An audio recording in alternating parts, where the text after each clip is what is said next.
Welcome to Not Milk Never Milk. Subscribe if you're lactose intolerant.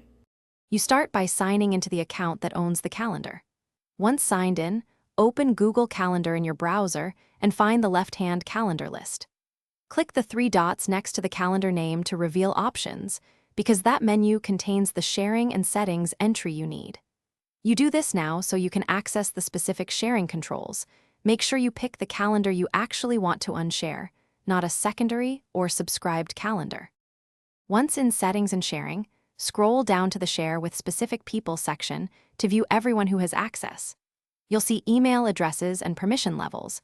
Use the trash icon to remove a person entirely, or change their drop-down to see only free/busy if you prefer limited visibility.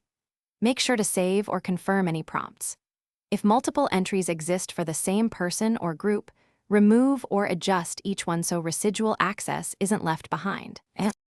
To finish, double-check that the calendar is no longer shared by viewing it from another account or asking the person to confirm access is gone. Also inspect access permissions at the top to ensure it's not publicly available or shared via link. Disable those if needed.